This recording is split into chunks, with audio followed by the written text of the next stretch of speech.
Assalamualaikum warahmatullahi wabarakatuh. Kali ini bertemu lagi dengan saya Syarif Hidayatullah. Kali ini saya akan share bagaimana untuk cara membuat bisnis yang baik menurut beberapa survei. Ini ada beberapa, yaitu ada 11 cara untuk membuat bisnis. Jadi buat teman-teman terutama yang sedang lagi dilanda masalah ekonomi, saya juga pernah ngalamin, terus juga yang dilanda sedang ada keperluan penting, mungkin cara terbaik bagaimana kita ubah mindset dulu untuk membangun bisnis. Ada 11 cara untuk membangun bisnis. Yang pertama, kita menetapkan jenis usahanya dulu. Jadi kita untuk menetapkan bisnis kita tuh mau di bidang apa kayak gitu. Kalau bisa bisnis tuh sesuai dengan passion kita. Misalnya sukanya bisnis di bidang makanan kuliner seperti di Pondok Raos ataupun Telur Gulung Indonesia, itu sangat terkenal sekali ya. Ataupun mau bisnis service center seperti Toucho Store seperti itu, ataupun rental dan yang lain-lain. Itu ditentukan bagaimana sesuai dengan passion.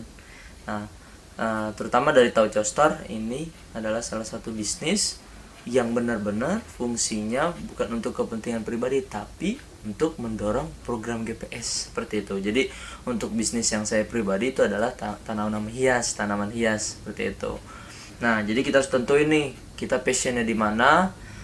Untuk bisnis kita lihat nih pasarnya lebih luas di mana seperti itu. Seperti Mang Roni itu menentukan bahwa ternyata malam-malam orang banyak yang lapar. Jadi dia menentukan saya bikin bisnis dari makanan kuliner yang cepat saji dan waktunya bisa sampai malam seperti itu. Nah, yang kedua yaitu menentukan visi misi dari usaha. Jadi setiap usaha harus dilandasi visi misi seperti itu. Kayak misalnya visi misi dari visi misi dari Toucho Store adalah sebagai sumber dana ataupun pensupport program gerakan peduli sekitar. Jadi setiap teman-teman belanja servis di Toucho Store tuh udah masuk kualitas dari garansinya. Terus kedua sudah mendukung program. Yang kedua, bisnis Toucho Store di sini adalah mementingkan kepentingan dari pembeli. Jadi makanya kita harus tentuin ini visi misi kita di mana. Makanya range-nya kita di mana? Harga pasar di bawah, di tengah ataupun di utama paling gold. Makanya Toucho Store tuh banyak yang komplain. Kenapa sih harganya mahal? Karena Toucho Store tuh kita ada di ranah tengah. Kita tuh tidak murah, kita juga tidak mahal, tapi kita kualitasnya berani bertanding dengan service center seperti itu. Karena tim-timnya kita tarik, ada yang kerja di situ masuk ke Toucho Store kayak gitu. Nah, untuk yang ketiga kita harus melakukan survei. Kalau kita mau bikin usaha, survei dulu nih kayak gitu. Makanya saya dalam berbisnis gak bisa langsung tentuin pengen apa. Walaupun saya juga pernah gagal ya untuk bisnisnya, bukan gagal sih, belum berhasil. Seperti bikin saya dagang seblak, terus saya dagang handset, saya dagang peci Mickey Head, itu semua saya alami semua dagang. Saya dagang lidi-lidian, saya semua alami. Tapi mungkin memang setelah saya melihat survei, saya lihat ternyata passion saya bukan di makanan, ternyata passion saya itu di jasa, terutama di elektronik gitu. Nah, kita survei dulu nih sasarannya kemana nih, ke masyarakatnya seperti apa, usia berapa seperti itu. Nah, surveinya juga kita bisa lakukan survei konsumen, terus juga kita survei pesaing, ternyata pesaing kita siapa kayak gitu. Saya selalu melakukan survei kompetitor di samping saya, terus kompetitor yang paling utama misalnya service center seperti itu. Nah, nomor 4 yaitu mempersiapkan modal. Nah, ini memang kendala di anak milenial, modal terutama saya pribadi ya. Modal saya utama ketika bangun bisnis itu bukan uang dulu ya, tapi modal semangat, modal ide, terus modal konsisten seperti itu. Nah, jadi buat teman-teman yang buat bisnis jangan takut, saya nggak butuh modal duit berapa. Saya alhamdulillah bisa jalan, yang penting ide kita jalan seperti itu. Dan untuk sarannya, kalau Toucho Store tuh banyak yang nanya, Mang Syarif modalnya dari mana gitu. Jadi Toucho Store tuh modal bisnisnya apa? Kita pertama pembuatan MOU. Jadi walaupun saya nggak bisa memiliki tempat servis, tapi saya bisa memiliki karyawannya. Jadi seperti itu, dan manajemennya harus mengikuti saya, dan pembagian uangnya itu juga harus mengikuti saya. Jadi seperti itu. Jadi saya invest beberapa toko, pegawai yang kita ambil, dengan catatan saya tidak membayar sewa, tapi saya membayar karyawannya, dan dia harus mengikuti ketetapan dari saya, garansinya, barangnya, prosedurnya, dan lain-lain kayak gitu. Ini mohon maaf ya cepat-cepat ya. Nah untuk yang keempat tadi harus mempersiapkan modal. Jadi modal tuh sebenarnya asal kita punya semangat dan ide, insya Allah bisa. Kita juga bisa meyakini ke teman-teman, kayak Mang Roni itu meyakini saudaranya, akhirnya dia dipinjamkan modal seperti itu. Tapi kan kalau dari saya, karena memang dari nol ya kita bikin bisnis, ya kita modalnya dari semangat, punya ide, ternyata ada peluang, ada kesempatan, ya kita ambil kayak gitu.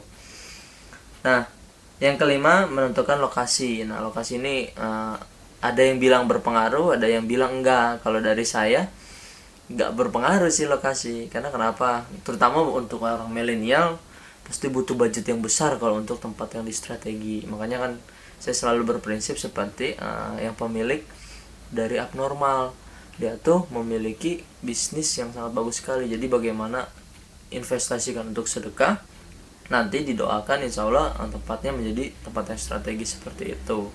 Nah kalau dari saya, bagaimana lokasi itu tidak menentukan, tapi bagaimana strategi dalam kita menjangkau pasar kita seperti itu. Walaupun kita tinggalnya di pinggir-pinggir kota, kita bisa menjangkau kota, ya kita beres daripada kita di tengah kota bayar sewa besar gitu. Jadi saya nggak mau kalau sewa besar untuk saat ini kayak gitu. Nah untuk yang keenam, mempersiapkan segala keperluannya, manajemennya, puasa dan yang lain, karyawan berapa digajinya, kalau misalnya ada komplain kayak gimana kayak gitu. Walaupun saya juga masih banyak nih, ada beberapa komplain mengenai tentang Tauco Store, tapi ada juga dukungan dari Tauco Store kayak gitu. Nah kita harus mempersiapkan nih pahit buruknya ketika kita bikin bisnis kayak gitu. Nah yang ketujuh, mulailah membuka usaha. Jadi ketika sudah ada planning, tadi ada visi misinya, terus kita udah mempersiapkan keperluannya, kita harus bilang kita kapan nih memulainya kayak gitu. Nah yang kedelapan, kita harus memiliki ciri khas dari produk kita. Kalau kita nggak punya ciri khas, nanti nggak bisa dibedain sama yang lain kayak gitu. Walaupun saya jujur kompetitor saya sangat banyak sekali, tapi karena ini fokusnya untuk kegiatan sosial, ya berani kita dukung, minta doa dari ibu-ibu jompo, dari anak yatim, semoga ini program tetap jalan kayak gitu. Jadi bisnis Tauco Store itu sebenarnya banyak ya kayak gitu. Ayo.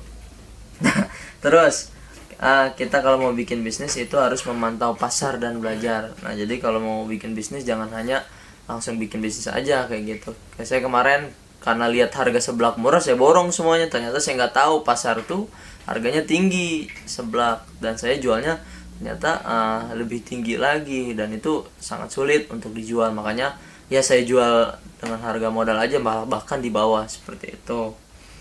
Nah yang 10, kita harus promosi secara berkala. Kalau mau bikin usaha, promosinya harus istiqomah. Jadi jangan sampai seminggu sekali, 3 hari sekali, tapi harus istiqomah. Walaupun nanti ada kritikan dari teman-teman, misalnya ini status nyampah mulu nih, ya nggak apa-apa, yang penting kita niatnya buat usaha, buat sharing, bukan nge-share yang hal-hal mudorot kayak gitu. Nah yang 11 adalah kita harus melatih mentalitas kita sendiri. Baik dalam berusaha kita harus sudah terima nih, kalau misalnya saya collab, kalau misalnya saya ini ataupun yang lain seperti itu. Makanya saya berpegang teguh dari pendapat Bob Sadino, ketika orang mau usaha kan banyak yang pengen untung, nggak mungkin setiap orang untung pasti rugi. Makanya Bob Sadino bilang, saya berusaha pengen jadi rugi. Karena kenapa? Kalau orang yang mikirin rugi pasti nggak akan rugi terus, pasti ada untung terus gitu. Jadi untung rugi itu relatif bagaimana kita menyikapi strateginya nih. Untuk menyikapi takutnya rugi, takutnya kurang, kita harus punya strategi yang lain kayak gitu.